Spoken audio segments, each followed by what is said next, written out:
disappointed, no? Nalulungkot kami at na-set aside yung aming impeachment complaint dahil hindi pinanindigan ng Committee on Justice yung kanyang mga rules.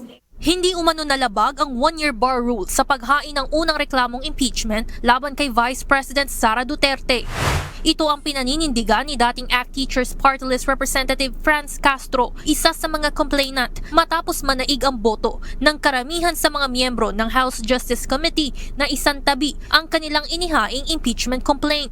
Ayon sa endorsers ng unang reklamo laban sa Vice Presidente, ibinasa nila ang kanilang hakbang sa pinakahuling resolution na inilabas ng Korte Suprema kaugnay ng motion for reconsideration na isinumite ng Kamara, kung saan January 21, 2026 ang petsa kung kailan naglapse ang one-year prohibition period at hindi sa orihinal na desisyon na February 6, 2026. Inihain nila ang reklamo February 2, 2026. Para sa kanila, ang pagsantabi ng reklamo ay indikasyon na natatakot ang Kamara sa Korte Suprema. Ay dahil natakot ang mababang kapulungan doon sa Korte Suprema.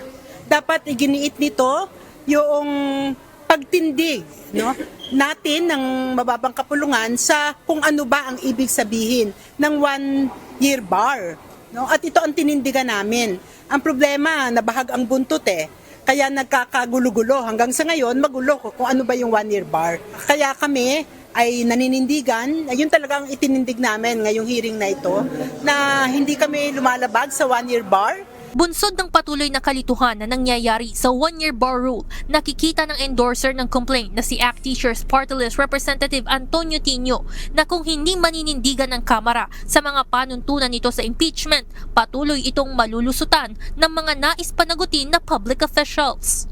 No, kasi kung hindi yan panghahawakan ng Kongreso, di lagi at lagi yung mga target ng impeachment, laging tatakbo yan sa Korte Suprema at laging may mahahanap na rule na kay-questionin at laging magiging inutil ang proseso ng impeachment katulad nung nangyari nung nakaraan. Sa kabila nito, patuloy na makikilahok ang mga kongresistang endorsers ng unang impeachment complaint sa natitirang 2 reklamong sasailalim muli sa deliberasyon ng House Justice Committee kinabukasan. Ang matibay na argument ng first impeachment complaint ay betrayal of public trust, no? Ito and other arguments ay nasa 3rd and 4th naman. And rest assured that the Makabayan Bloc will be very active, no? We'll see through the end, no, yung proseso ng pagpapanagot kay Vice President Sara Duterte. Naniniwala rin ang mga ito na dapat manindigan ng Kamara sa rules nito sa impeachment upang hindi na magbunga ng iba't ibang interpretasyon at posibleng magamit upang umano'y makatakas sa pananagutan. As I said, mark my words, tatakbo na naman ang Vice Presidente sa Korte Suprema ano man ang mangyari sa proceeding na ito. No, yan ang mangyayari palagi habang dahil nga hindi pinanindigan ng Kongresong ito ang kanyang kapangyarihan na magtakda ng sariling rules on impeachment. Ayon sa Justice Panel, ang naging desisyon para isantabi ang unang impeachment complaint ay dahil sa hindi pagkakasundo ng mga miyembro ng komite at hindi pagkakatugma-tugma ng interpretasyon ng one-year bar rule. Evan Alvarez, UNTV News and Rescue. Diyos ang aming sandigan, serbisyo publiko ang aming pinahahalagahan.